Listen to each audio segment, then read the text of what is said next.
Sean Spicer is joining us from the North Lawn of the White House. Sean, thanks very much for joining us. I know you want to clarify what you said, but why did you even make that comparison to Hitler on gas attacks? As you know, 6 million Jews were killed in the Holocaust, many of them with poison gas.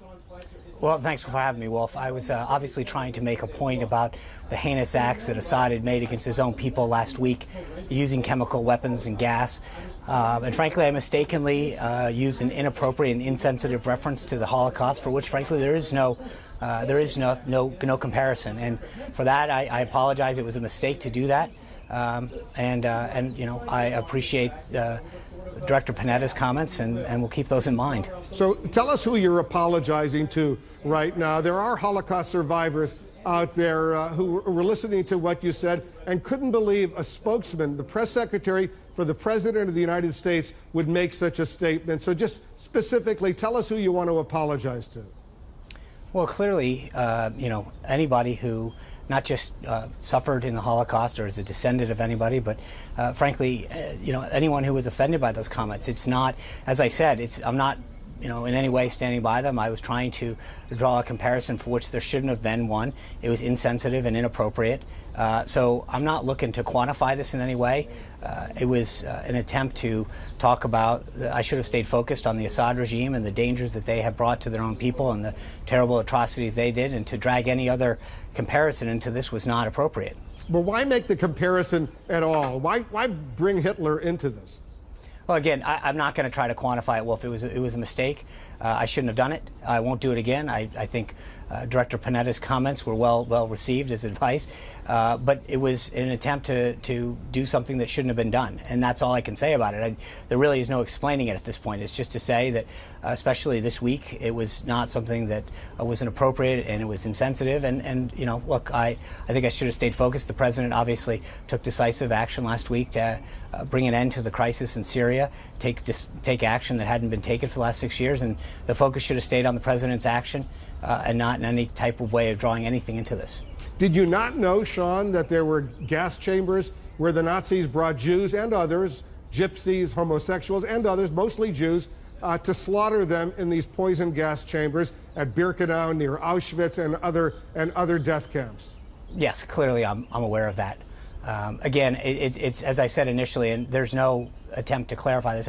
The point was to try to talk about the use of aircraft as a means by which Assad was using this to gas his people, but it was a mistake to do that.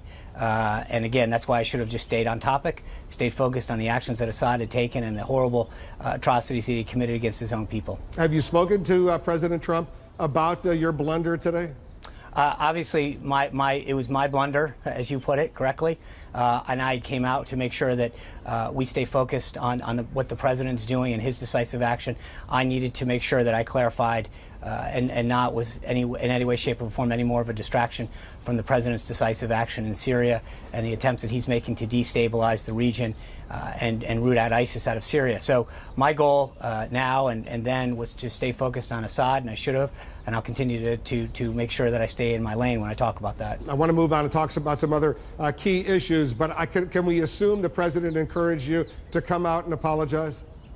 You can assume that I realized that I had made a mistake, and I did not want to be a distraction to the president's agenda and the action he has taken, and I sought out to make sure that I clarified that. Well, I'm glad you did. It's an important clarification, especially to those few Holocaust survivors who are still out there right now, and we're obviously very shocked to hear what you had to say, but I think it's very important that you came out to formally apologize and correct it. Let's talk about Syria right now. Is it believed from your perspective, and I know you've been well briefed, that the Russians played a direct role in that initial chemical attack?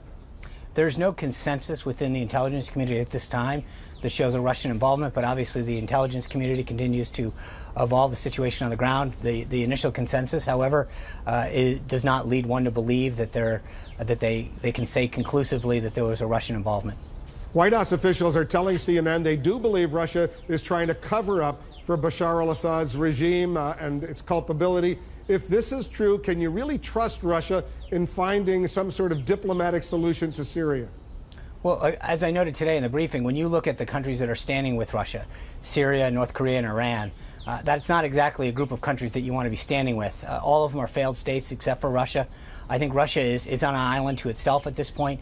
They are the ones who signed international agreements along with Syria saying that they would not possess chemical weapons, never mind use them on their own people. And so I think that Russia continues to find itself isolated in this in their stance.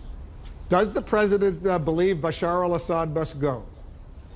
Sure, but I think the question is our number one priority is to make sure that we bring stability to the region and root out ISIS out of there. There's no way that I can see a stable and peaceful Syria with Bashar al-Assad in charge.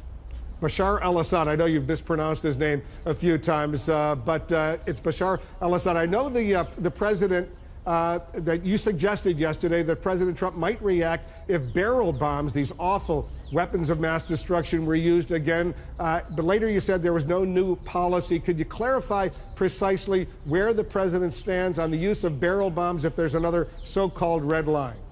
I think it's a combination of a bunch of things. And I made very clear yesterday that unlike the past administration, we aren't drawing red lines in the sand, that there are a combination of lines that were crossed last week, particularly the use of chemical weapons against babies and children, that really made the president want to make sure he took decisive action, which he did. And the world community, both here at home and around the world, heads of state, responded and with widespread praise because of that. We need to go, but let me ask you one final question, because, as you know, you're the press secretary for the President of the United States at the White House. This is not the first time your comments from the White House, from the lectern there, have been criticized. Are you worried, Sean, that you have a credibility problem right now?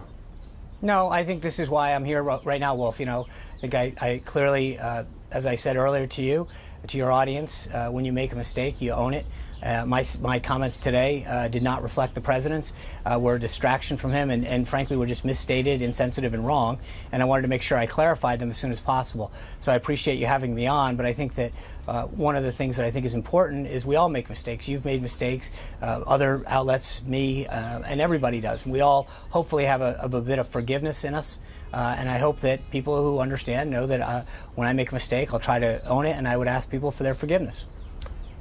Sean Spicer, it was good of you to come out and apologize to the American people, indeed to people all over the world, for your mistake today. Thanks very much for joining us. Thanks, Wolf.